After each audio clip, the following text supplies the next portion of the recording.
Shalom BCC Kids. Shalom. Nah, bagaimana kabarnya sore hari ini? Nah, kakak percaya kita semuanya adalah anak-anak yang luar biasa, semuanya sehat, semuanya diberkati Tuhan. Ya, sore hari ini kita mau datang beribadah kepada Tuhan. Yuk persiapkan hati kita dengan sungguh-sungguh. Kita mau datang menyembah kepada Tuhan.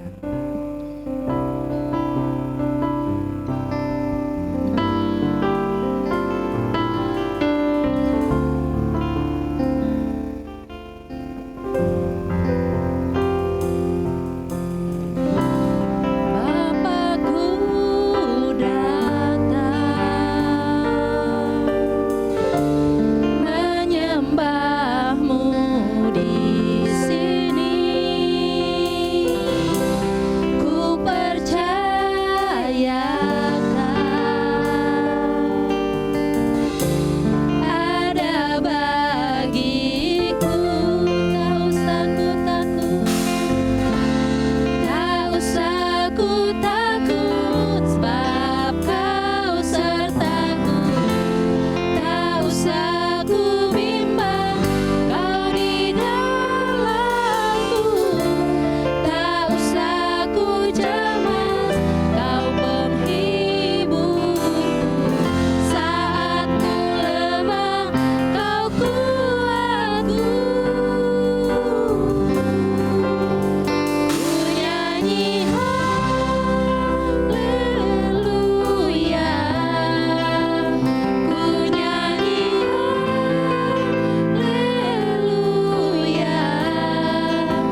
Adik-adik kita mau berdoa.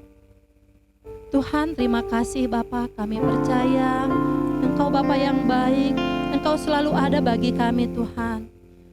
Tidak usah kami takut, tidak usah kami cemas, tidak usah kami khawatir, karena Tuhan ada beserta dengan kami. Terima kasih Tuhan buat sore hari ini kami mau lebih lagi mau memberikan yang terbaik kepadamu. Dalam nama Yesus, haleluya. Kita katakan bersama, amin. Adik-adik, kasih Yesus itu lebih indah dari apa? Pelangi. Terus lebih dalam dari apa? Lautan. Ya, dan Lebih indah dari bunga di taman. Yuk kita memuji Tuhan. Kasih Yesus indah, oh indah.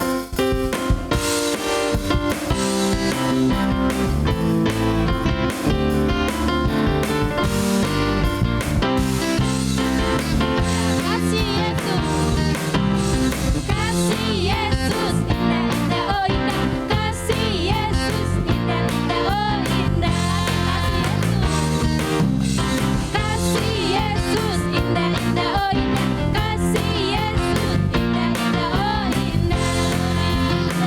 Lebih indah dari pelangi, lebih indah dari bintang di langit, lebih indah dari bunga di padang. Oh Yesus, lagi ya.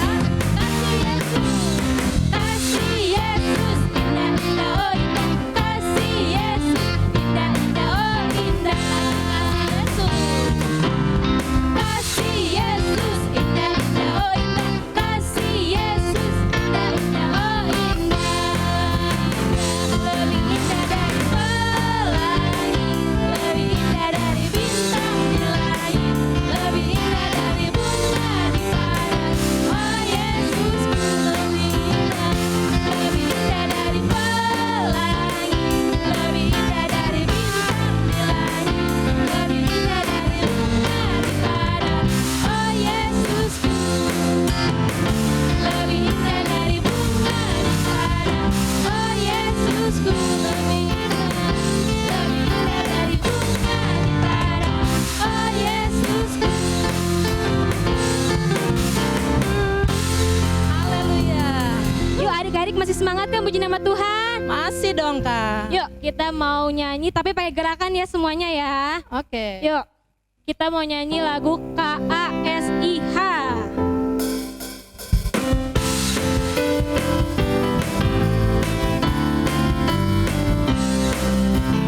Yuk semuanya. KASIH, KASIH. Kasih, kasih, kasih, kasih, kasih, kasih, kasih, kasih, kasih, kasih. Lagi ya. KASIH,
adik-adik semuanya, kita siapin hati kita siapin pikiran kita mau mendengarkan firman Tuhan. Terima kasih Tuhan. Terima kasih Yesus.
Tuhan. Terima kasih Bapak untuk sore hari Tuhan. Kami mau mendengarkan firman-Mu Tuhan. Biarlah Bapak hati kami, pikiran kami Bapak boleh fokus hanya untuk-Mu Tuhan. Kau juga yang berkati Bapak buat kakak yang akan menyampaikan firman-Mu Tuhan. Biarlah Bapak apa yang Kau mau Bapak, apa yang Kau taruh di kakak memindahkan Bapak itu boleh sampaikan Bapak buat anak-anak-Mu Bapak. Terima kasih Tuhan Yesus. Kami siap mendengarkan firman-Mu hanya dalam Tuhan Yesus Kristus. Haleluya. Amin. Shalom adik-adik, selamat sore. Bertemu lagi dengan kakak yang semoga gak bosan. Gak boleh bosen ya, karena memang kita-kita aja nih yang jadi kaptennya. Nah adik-adik, sore hari ini kakak akan membawakan cerita kelanjutan dari minggu lalu, yaitu Gideon, sang pahlawan kemenangan bersama Allah. Nah, super ayat pada hari ini adalah Allah memberiku kemenangan. Allah memberiku kemenangan.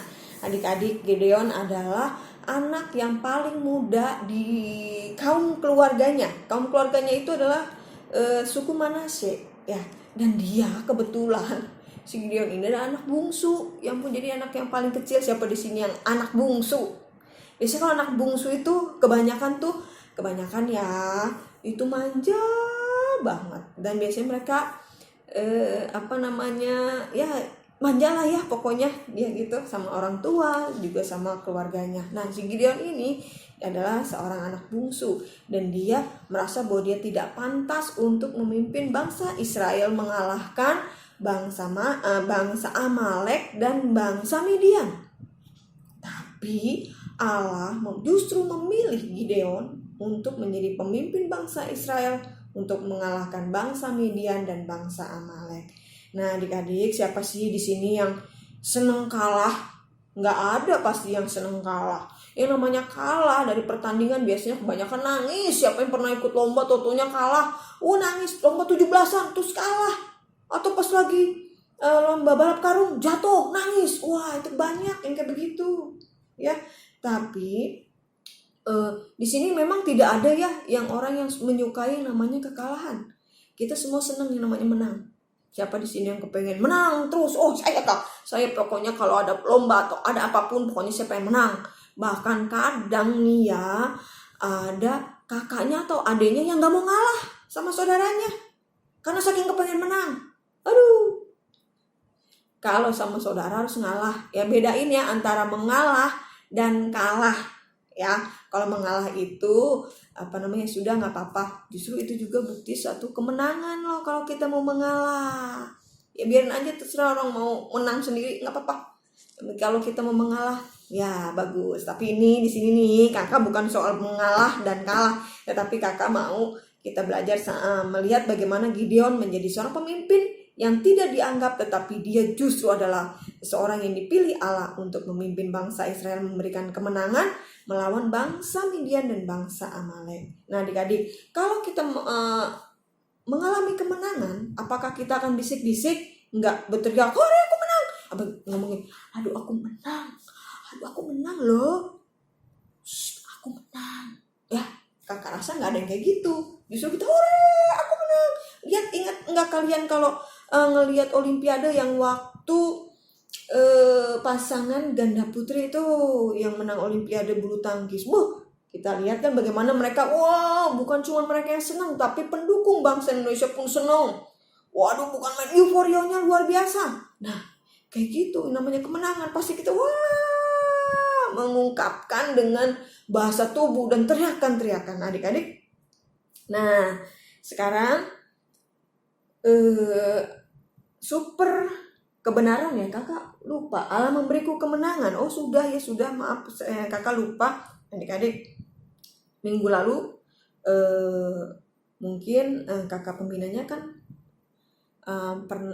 ngomong bagaimana sih apa yang terjadi ketika Gideon mempersembahkan sesuatu kepada malaikat Tuhan. Masih ingat enggak? Nah, waktu malaikat Tuhan datang di bawah ketemu si Gideon di bawah pohon terbantin, dia minta supaya kalau memang kan malaikat Tuhan nyuruh bahwa ngasih tahu gitu kalau si Gideon itu adalah pahlawan yang akan memimpin bangsa Israel untuk mengalami kemenangan melawan musuh-musuh. Tapi si Gideon kan kurang percaya. Kalau emang kau adalah utusan Tuhan, tunggu di sini, aku akan mempersembahkan sesuatu buat Tuhan. Jangan pergi dulu. Dan akhirnya si Gideon masuk ke dalam, dia meracik masak anak kambing, terus ya roti tidak beragi dan apa gitu ya. Terus dia taruh, kata si malaikatnya gini, taruh di atas batu katanya, itu kuahnya itu dituang. Terus apa yang dilakukan oleh malaikat Tuhan itu? Malaikat Tuhan itu mengulurkan tongkatnya dan menyentuh apa yang sudah si Gideon kasih tuh masakan. Tiba-tiba terbakar, dan akhirnya Gideon percaya bahwa itu adalah utusan Tuhan ya. Nah, terus apa yang tentara Gideon teriakan, maksudnya pekik kemenangan, apa sih yang diteriakin? Masih ingat nggak waktu si Gideon membawa kemenangan untuk semua bangsa Israel? Dia kan bawa pasukan berapa banyak? Banyak bener sebenarnya ya. Tapi disaring akhirnya hanya mencapai 300 orang. Dan pakai kemenangan seperti pedang demi Tuhan dan demi Gideon. Nah, kayak begitu. Wah, luar biasa. Adik-adik, di sini kakak mau menekankan begini. Kalau kita melakukan segala sesuatu dengan Tuhan, pasti kita akan mengalami kemenangan. Kalau mungkin adik-adik merasa ragu, kakak aku nggak bisa apa-apa loh. Misalnya kalian tuh sebetulnya bisa nyanyi. Misalnya kakak pembina bilang gini, misalnya siapa ya? Oh, Sela, kamu minggu ini melayani itu ya, jadi singer ya, bantuin kakak. Nggak mau kakak, aku nggak bisa, aku takut, aku suaranya nggak bagus gitu. Atau misalnya siapa di sini yang laki-laki, misalnya siapa ya? Oh, misalnya Sanders aja deh, si Sanders ya. Sanders, ayo, kamu kan bisa main gitar, ikutan kakak pelayanannya main gitar. Aku nggak bisa kak, aku cuma bisa main gitar itu di rumah doang. Kalau di gereja tuh aku takut, aku nggak bisa, aku malu. Terus salah mulu bagaimana? Nah, mungkin nanti ketika si Sanders bisa main gitar, bisa main musik, padahal kalau Allah sudah menentukan kita menjadi, misalnya kayak tadi si Sela jadi singer, si Sanders jadi pemain gitar, kalau Tuhan udah tentukan itu pasti bisa, nggak ada kata nggak bisa. Dulu juga kakak gitu ya, kakak dari nggak bisa main musik akhirnya jadi bisa, biarpun nggak pinter-pinter amat tapi kakak bisa, akhirnya kakak bisa main musik buat ibadah anak deh ya kan. Nah, itu karena Tuhan yang memampukan. Adik-adik ingat gini, kalau mungkin juga kalian lagi belajar, aduh ini matematika susah amat sih, kakak juga nggak bisa sih matematika ya. Nah, kalau pelajaran matematika udah susah amat kak, aku ujian nggak bisa. Tapi kalau kita mau terus serius belajar, pasti dikasih sanggup, pasti dikasih bisa. Kalau kita mau belajar, ingat ya, kalau udah Tuhan tentukan kalian menjadi anak-anak yang miliki talenta luar biasa, pasti akan Tuhan sanggupkan. Nah, kayak gini, ketika kita melihat mungkin orang tua kita lagi susah, ayo kita berdoa, kita percaya sama Tuhan bahwa Tuhan akan memberikan kemenangan untuk orang tua kita. Tugas kita anak-anak doain orang tua, terus kasih dukungan, mama, papa. Kita bisa melewati ini semua karena kita adalah orang-orang yang menang bersama dengan Tuhan. Nah, kayak gitu. Wah, luar biasa. Tidak ada yang tidak bisa Allah lakukan untuk kita semua. Amin. Nah, adik-adik, jangan pernah takut. Jangan pernah merasa aku kecil, aku gak mungkin bisa. Jangan bilang begitu lagi ya. Karena kalau Tuhan ada di pihak kita, kemenangan sudah pasti ada bersama-sama dengan kita. Amin. Nah, super ayat pada hari ini adalah di dalam Yesaya 12 ayat 2 yang bunyinya gini. Sungguh Allah itu keselamatanku, aku percaya dengan tidak gemetar, sebab Tuhan Allah itu kekuatanku dan mazmurku, Ia telah menjadi keselamatanku. Adik-adik, kita perlu tahu bahwa kita punya Allah yang luar biasa, Allah yang memampukan, Allah yang memberikan kemenangan buat bangsa Israel melalui siapa tadi? Gideon yang tidak merasa sanggup untuk memimpin bangsa Israel. Tuhan juga sanggup untuk memberikan kita anak-anak yang masih kecil seperti kalian menjadi orang-orang yang berkemenangan. Amin. Jangan takut menghadapi kalau ada masalah. Jangan pernah takut ketika kita menghadapi ujian. Jangan pernah takut ketika kita menghadapi perlombaan. Aku kalah, aku takut, aku enggak mampu. Padahal kalau kita bersama dengan Tuhan, semuanya pasti bisa dilakukan. Amin. Sama seperti Gideon yang menjadi pemimpin yang tidak dianggap, tetapi justru Allah memberikan kemenangan buat dia. Begitu pula juga dengan adik-adik semua. Oke, sampai di sini cerita kakak minggu ini, dan kita mau berdoa ya adik-adik ya. Ayo, siapa di sini yang akan menjadi anak-anak yang berkemenangan? Angkat tangannya. Oh, kakak duluan. Ya, semuanya pasti juga kepengen menjadi orang-orang yang berkemenangan. Yuk kita berdoa. Tuhan Yesus, ketika kami menjadi orang-orang yang takut, Tuhan yang memberikan kami keberanian. Ketika kami merasa bahwa kami akan kalah, justru Tuhan yang memberikan kami kemenangan. Karena kami bergantung sepenuhnya kepada Engkau Tuhan. Bapa, kami percaya bahwa Tuhan Yesus senantiasa memberikan kemenangan buat kami semua yang percaya dan menaruh harapan kami kepada Tuhan. Sekalipun kami adalah anak-anak yang kecil, anak-anak yang di bawah umur, yang mungkin tidak dinilai dan tidak dipandang oleh orang-orang dewasa, tapi kami bersama dengan Allah, kami bersama dengan Yesus yang pasti akan memberikan kemenangan yang luar biasa untuk kami. Dan satu hal Tuhan, biarlah kemenangan yang kami peroleh itu kami kembalikan buat Tuhan Yesus, karena Tuhan Yesus yang sudah memberikan kemenangan, keselamatan, kesanggupan buat kami semuanya. Terima kasih, berkati orang tua kami, untuk kami semua juga tetap sehat, diberkati, jauh dari segala virus COVID-19 ini Tuhan. Dan kami akan melalui dan kami akan menang bersama-sama dengan Tuhan Yesus. Dalam nama Tuhan Yesus kami sudah berdoa dan bersyukur. Haleluya. Amin. Oke, sampai ketemu lagi minggu depan dengan kisah yang berikutnya. Tuhan Yesus memberkati. Dadah adik-adik. God bless you.